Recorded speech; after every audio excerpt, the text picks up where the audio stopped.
કહેવાય છે કે રાજકારણમાં ક્યારેક નસીબ પણ કામ કરતું હોય છે અને ક્યારેક પડદા પાછળના ખેલાડીઓ પણ ખેલ કરી જતા હોય છે.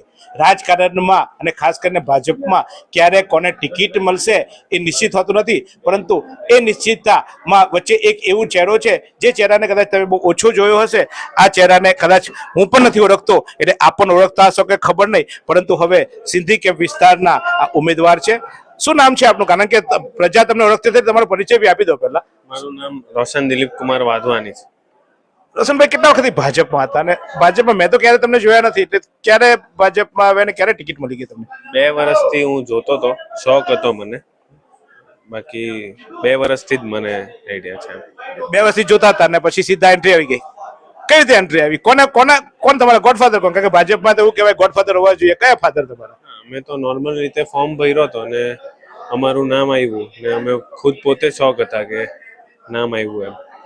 તમારું નામ આવ્યું? તમને ખાલી ભરવા ખાતે ફોર્મ ભરી દીધું તો નામ આવી ગયું? ફોર્મ ભર્યો તો અમને અમારી ઈચ્છા હતી જનતાની સેવા કરવાની, તો નામ આવ્યું નોર્મલ રીતે એમ. તો સેવા કરવા ભાજપમાં જવું, રાજકારણમાં જવું, કહેવાય છે કે તમારા સસરા પક્ષે તમને કે સપોર્ટ કર્યો અને આરસી પટેલે કે તમારી ચાવી આપીને એટલે તમને ટિકિટ મળી એવું? ના ના ના, એવું તો કઈ નથી. અમે નોર્મલ રીતે જ ફોર્મ ભર્યો હતો ને. તમારા સસરા કોણ? રાજુભાઈ. એટલે રાજુભાઈ ના નામ પર હવે પ્રેમચંદ લાલવાનીભાઈ નું નીચાયેલું, પેલા હીરાનીભાઈ નું નીચાયેલું, અને તમારું સીધું. તમારે એવું કહેવાય કે સિંધી કેમ્પમાં તો હરિયાની ચાલે, લાલવાની ચાલે, હીરાની ચાલે. અચાનક તમારો નંબર કેવી રીતે લાગી ગયો? સસરાના જોડે કે કારણ કે એવું ઘણા એવું કે સસરા સદ્દર તો જમાઈ અદ્દર, એવી રીતે અદ્દર થયા? ના ના, નોર્મલ રીતે અમે ફોર્મ ભર્યો હતો ને અમારું નામ આવ્યું. બધા બહુ ભર્યું, સીધી લોટરી લાગી એટલે આપણે આ તો અમે ચાવી શીખીએ તો બીજા લોકો શીખવાડીએ કે કેવી રીતે. અમે પોતે ખુદ શોખ હતા કે નામ આવ્યું એમ અમારું. શું કામકાજ કરો આપ? મારું ફિટનેસ નું કામ છે, વ્હીકલ ફિટનેસ નું. વ્હીકલ ફિટનેસ એટલે પેલા વ્હીકલ કોમર્શિયલ વ્હીકલ ફિટનેસ નું કામ છે. એટલે એ બી પાછું લાઈન પર, કારણ કે એમાં તો કઈ લાયસન્સ લેવા માટે કઈક સરકારની એમાં સરકારી એજન્સી હોય છે ને તમારી? હા, સરકારી હોય. હવે પ્રાઇવેટ થઈ ગયું છે. પેલા આરટીઓ નું હતું કામ, હવે પ્રાઇવેટ થઈ ગયું છે.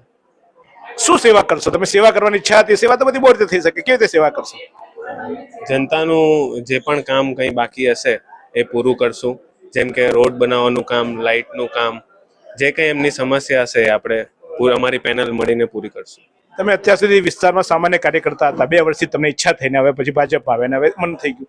અત્યાર સુધી તમે એક પ્રજા હતી, તમને તમારા વિસ્તારમાં કેટલી સમસ્યાઓ નડતી હતી? શું સમસ્યાઓ નડતી હતી? 22 વર્ષથી દરરોજ લાખો જીવનોમાં આશા અને આરોગ્યનું પ્રકાશ આપતી Kejal life in multi speciality hospital. અદ્યતન સુવિધા સાથેની હોસ્પિટલ, અનુભવી ડોક્ટરો અને ટેકનોલોજી સહિત ઓપરેશન થિયેટર્સ, આઈસીયુ અને એનઆઈસીયુ વિભાગ, 24 કલાક ચાલતી ઇમરજન્સી સર્વિસીસ, મેડિકલ સ્ટોર અને લેબોરેટરીની સુવિધા પણ ઉપલબ્ધ છે.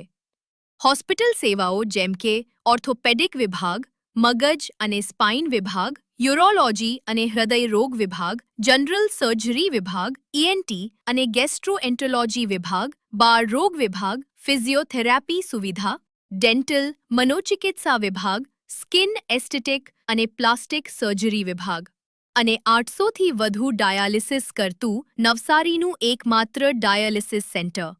પરિવાર દીઠ 10 લાખ સુધીની પ્રધાનમંત્રી જન આરોગ્ય આયુષ્માન યોજના કાર્ડની સુવિધા અને વાહન અકસ્માતના સમયે 50,000 સુધીની વાહન અકસ્માત સહાય યોજના અને કેશલેસ સુવિધા પણ ઉપલબ્ધ છે. Kejal life in multi speciality hospital. તમારું સ્વાસ્થ્ય અમારું ધ્યેય.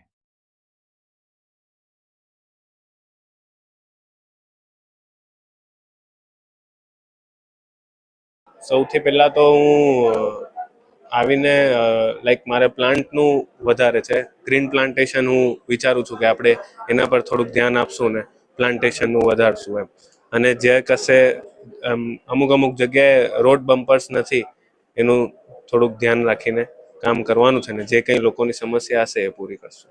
પણ રોડ હશે તો બમ્પર આવશે. તમારા વિસ્તારમાં રોડ જ નથી અડતા. ના ના, રોડ છે ને, હમણાં જ બનાવ્યા બધી જગ્યાએ. ચૂંટણી આવી બન્યા તો એ રોડ બન્યા એમ છે. ચૂંટણી આવી બન્યા ને તો એ એના પહેલા નતા બન્યા તમારા વિસ્તારમાં? એટલે રોડ બરાબર જ હતા, નવા બનાવ્યા એમ. તમારા વિસ્તારની કેટલો વિસ્તાર આવે તમારા વોર્ડમાં એ મને સમજાવશો ખાલી? કયો ક્યાંથી શરૂ થાય ને ક્યાં પૂરો થાય તમારો વોર્ડ? સિંધી કેમ્પ, છાપડા રોડ, દાંતેજ અને અરવિંદનગર શું કહેવાય આને, પિયુષભાઈ દેસાઈ વાળું અંબિકા સોસાયટી, અંબિકા ચાલો હા, સોસાયટી. મેં યાદ કરો. અંબિકા સોસાયટી અને ટેકનિકલ. સાહેબ તમે જેટલો વિસ્તાર કીધો ને એટલો તો અડધો જ વોર્ડ થાય છે તમારો. તમારો વોર્ડ કેટલો છે તમારે? નગરપાલિકામાં છેલ્લા પ્રમુખ કોણ હતા? નગરપાલિકામાં મને બહુ આઈડિયા નથી એનું. ચલો તમે ભાજપમાંથી ટિકિટ લીધી, ભાજપના છેલ્લા પ્રમુખ કોણ હતા શહેર ભાજપના? મને બહુ આઈડિયા નથી એનું. ચાલો અત્યારે શહેર ભાજપના પ્રમુખ કોણ? ભૂરાભાઈ? વિજયભાઈ ભટ્ટ. ના ભુરાલાલભાઈ શાહ જિલ્લા પ્રમુખ છે. અને મહામંત્રી કોણ તમારા શહેર ભાજપના?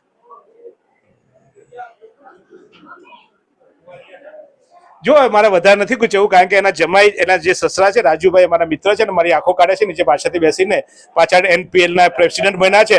મારે ક્યાંક જાહેરાત બાહેરાત લેવા જેવી તો આપશે નહીં, એટલે વધારે નથી પૂછવું. પણ આ હકીકત મેં તમારી સામે મૂકી દીધી. આ રાજુભાઈનો ચહેરો બી બતાવી દઉં. રાજુભાઈ આરસી પટેલના ખાસ કહેવાય છે. 27 સુધી તેમનો પાવર રહેશે.